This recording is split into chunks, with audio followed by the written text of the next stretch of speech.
We're back at it again with another Battlefront update.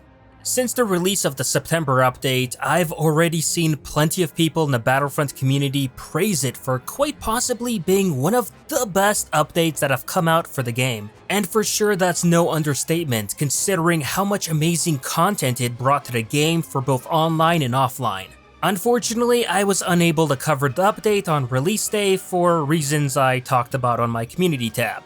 However, September was only the start of good things to come, as we're expected to get some cool goodies in October just the same. And while it will be on a smaller scale, I think there's still enough there that it will surely excite a lot of people, especially original trilogy fans. So as you guessed it, we're gonna be talking about everything game content wise for October in this video. So sit back, relax, as we've got a ton of stuff to cover today.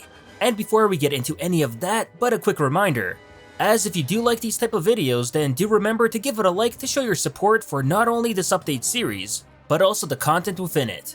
With that out of the way, let's get into it. Now last week DICE did release the community calendar for October, which showcases what new events will be happening each week and when we're gonna be getting our game update. You know, the usual spiel for community calendars.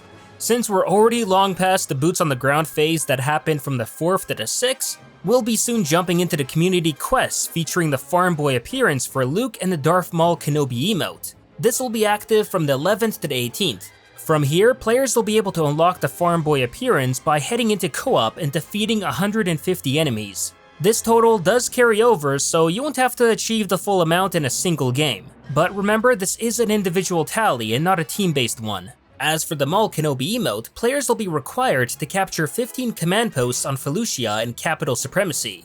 And just so anyone doesn't get confused, the Maul emote is completely different from the Maul voice line we got before, where that was pretty weak if we're gonna be honest. This emote on the other hand is the massive Kenobi scream Sam Witwer did for DICE that even he was surprised they didn't even use. At least not until now. Here's a quick clip of that in action.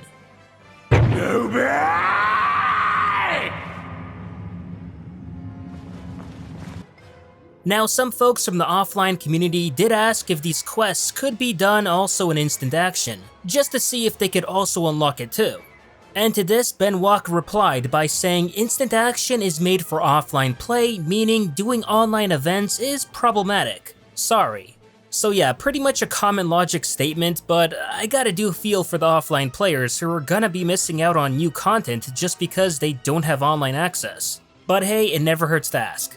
Anyways, the next event after that is the Heroes Unleashed event from the 18th to the 20th, which will see 9 heroes on each side available to play at a 75% off their normal battle point cost.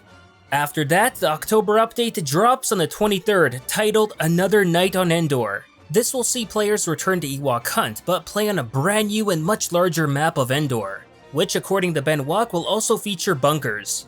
It of course goes without saying that this is the terror in October that DICE were teasing us before. And as we speculated and guessed right, it did turn out to be hunt mode related. But unfortunately, it's not going to be about undead troopers, wampas, or anything like that.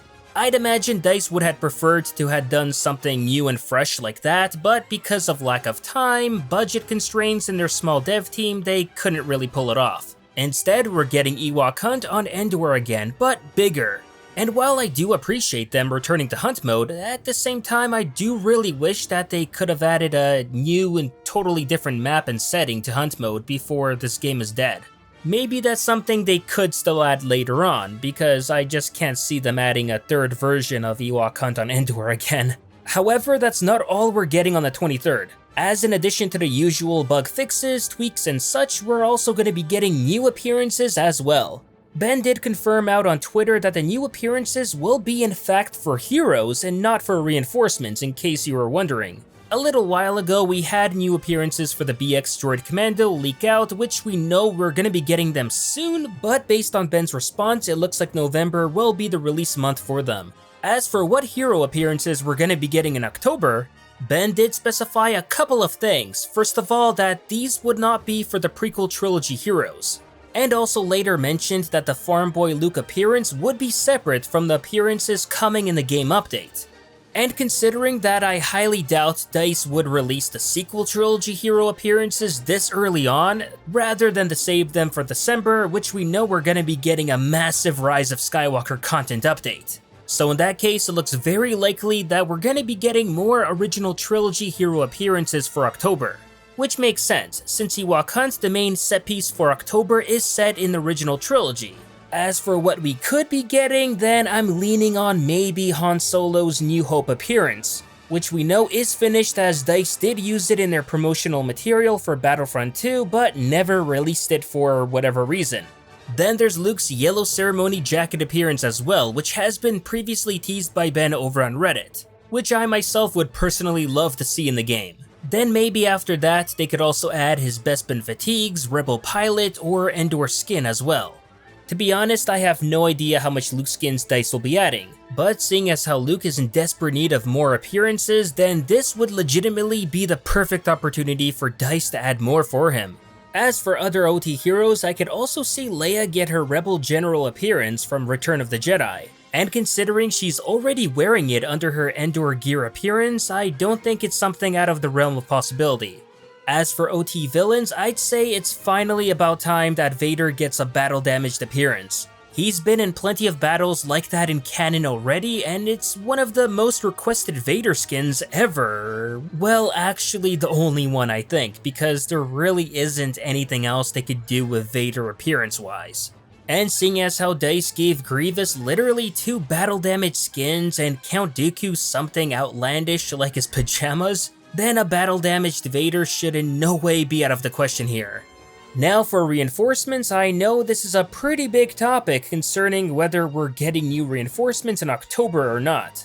And according to Ben, then no, we're getting them before the end of the year, but not in October. So basically expect them in November and December. November should be when we're going to be getting original trilogy reinforcements, while in December we're going to be getting sequel trilogy reinforcements from Rise of Skywalker. All in all, Ben did say that October will be a smaller game update compared to September, but big things are coming afterwards. And to wrap up the October calendar, then we're going to be getting a Halloween event from the 23rd to the 31st. That's going to see players getting double XP in all modes, which should be nice. And in addition to that, don't forget about the midweek XP boost that is active every Wednesday across all the modes, as DICE have pretty much made that a permanent event recently.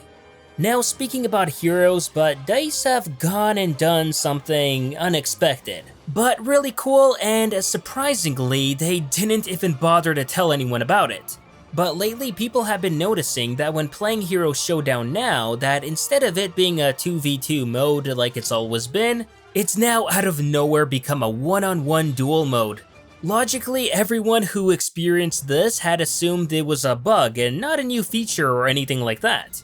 But as it turns out, then no, it's not a bug at all, but the real thing. Ben did confirm that they stealth changed it to 1v1 and it was all intentional. Which, like I said before, it's a very cool tweak for the mode, as players have wanted a way they could do 1v1 lightsaber duels since way back in 2017. I just find it kind of odd that DICE are trying to keep this on the down low, as it's a pretty big change that I'm sure a lot of people would have liked to know about. As for whether this is going to be a permanent thing or not, then we don't know that yet. I'm guessing DICE will first want to see the community's reaction to it and the number of players playing it and for how long, before they can decide on whether they should keep this or go back to 2v2. But then again, it's kind of hard to get accurate numbers on that if half the player base doesn't even know about this change. So because DICE didn't tell you, I'm telling you now. Moving on, Ben recently did confirm that DICE have held a meeting last week concerning the game's user interface and how they can improve things on it. While Ben did stress that UI changes aren't an official thing yet, it is certainly being discussed. I'm sure DICE did think of some good ideas on how to improve it during their meeting, but according to Ben, they're also going to be looking to get feedback from the community as well, which is a good move on DICE's part here. Personally, I have no real big issues with the UI, but I wouldn't mind shrinking it a bit or maybe toggling some of the upgrade pop-ups on and off. Either way, I'm sure this is good news for all the people who did have a problem with the UI and want big changes done to it. Next, we also learned that DICE have implemented some changes to the clone Commando.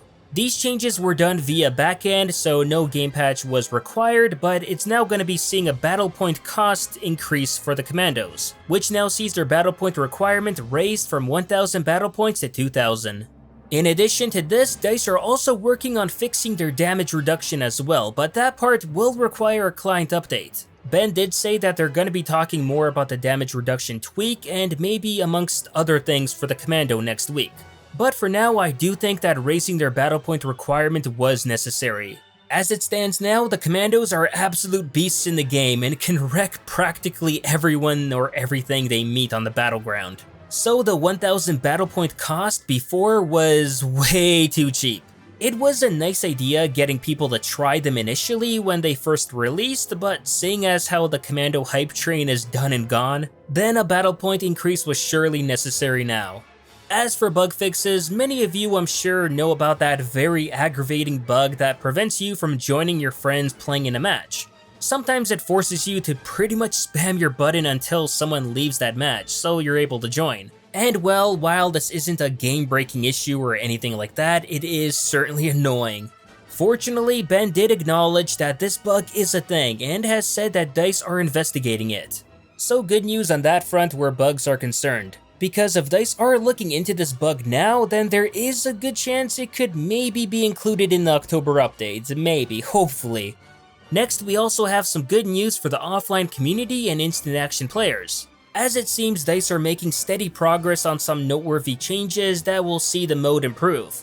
Straight from Ben himself, we have found out that the Clone Commando AI is almost ready and should be likely included in the October update. However, on the flip side, vehicle AI is taking longer for them to implement, and we might have to wait until November to see that in the game.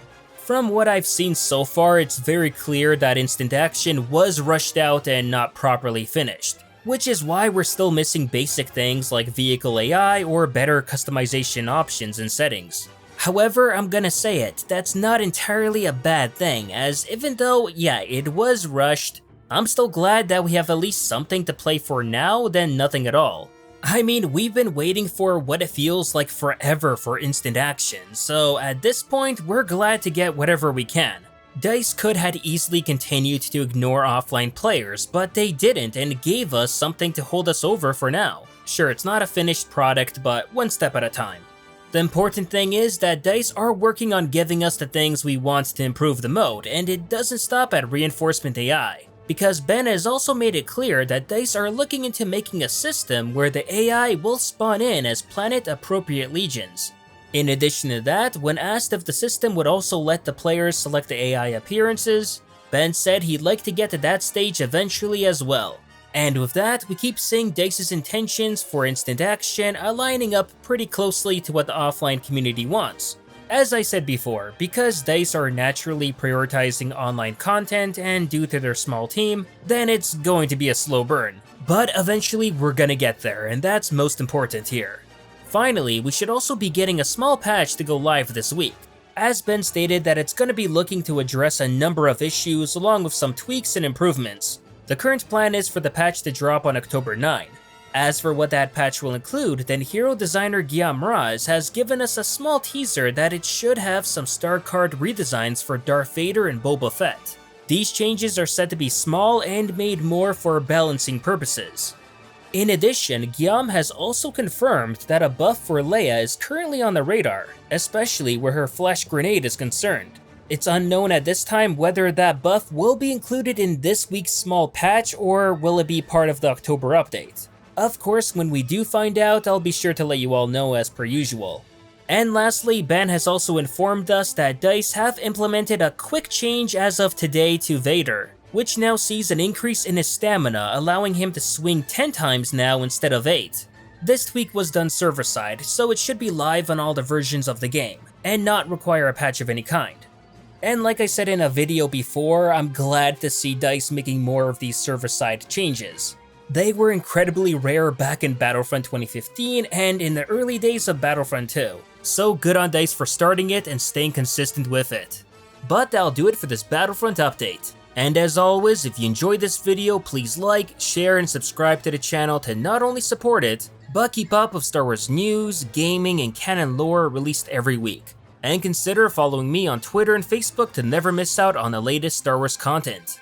Thanks for watching, and may the Force be with you.